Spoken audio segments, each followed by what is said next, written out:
गुलामी की मानसिकता से मुक्ति ये बहुत महत्वपूर्ण प्रण है।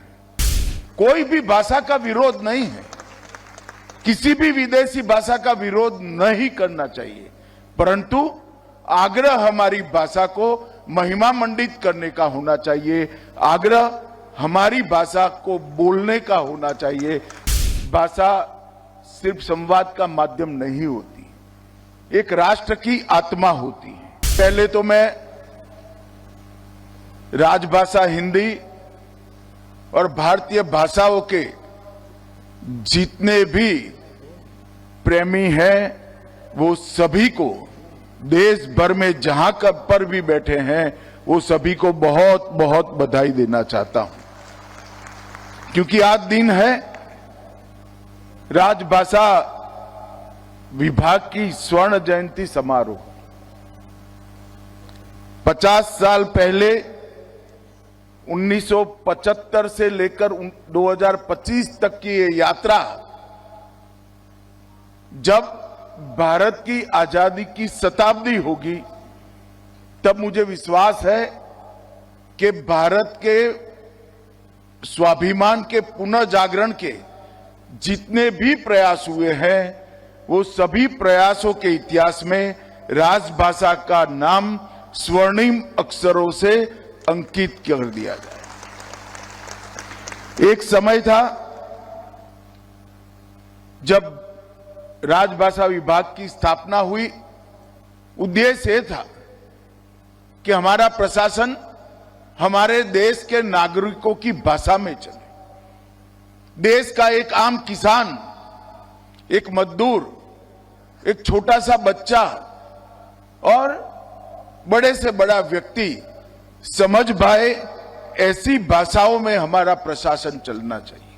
और ये लोकतंत्र के मूल उद्देश्यों में शामिल है कि देश का प्रशासन देश के लोगों की भाषा में होना चाहिए।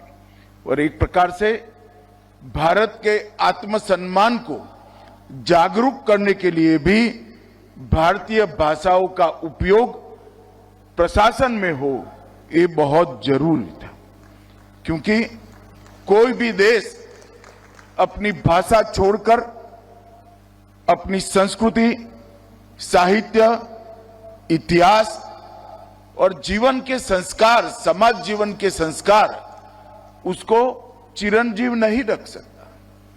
कोई भी देश ने अपनी चिति पर चलना है, अपने संस्कृति के आधार पर आगे बढ़ना है, आत्मसम्मान के साथ बढ़ना है, तो वो देश का प्रशासन अपनी भाषाओं में हो, वो बहुत जरूरी है।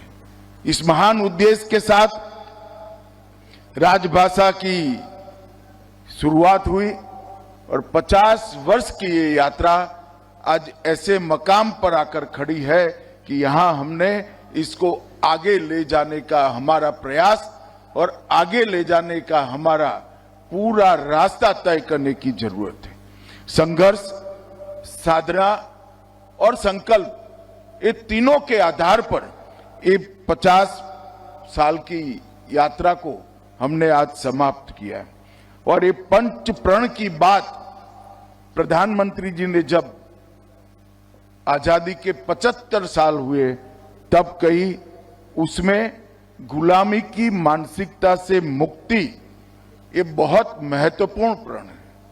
और जब तक व्यक्ति अपनी भाषा का गौरव नहीं करता, अपनी अभिव्यक्ति अपनी भाषा में नहीं करता, अपनी सोच, विश्लेषण और निर्णय करने की क्षमता को अपनी भाषा में नहीं गढ़ता, हम गुलामी की भाषा से, गुलामी की मानसिकता से मुक्त नहीं हो सकते। कोई भी भाषा का विरोध नहीं है, किसी भी विदेशी भाषा का विरोध नहीं करना चाहिए, परंतु आग्रह हमारी भाषा को महिमा मंडित करने का होना चाहिए, आग्रह हमारी भाषा को बोलने का होना चाहिए, हमारी भाषा में सोचने का करना चाहिए।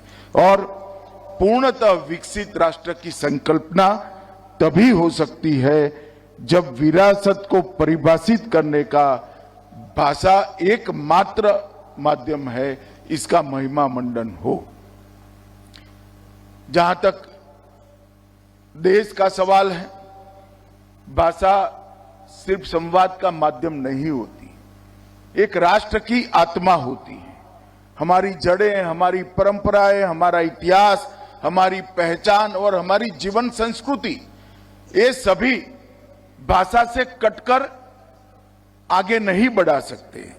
और भाषाओं को जीवंत रखना भी इतना जरूरी है और भाषाओं को समृद्ध करना भी इतना जरूरी है। ये सभी प्रयास हमने आने वाले दिनों में सभी भारतीय भाषाओं पर के लिए और विशेषकर राजभाषा के लिए करने चाहिए।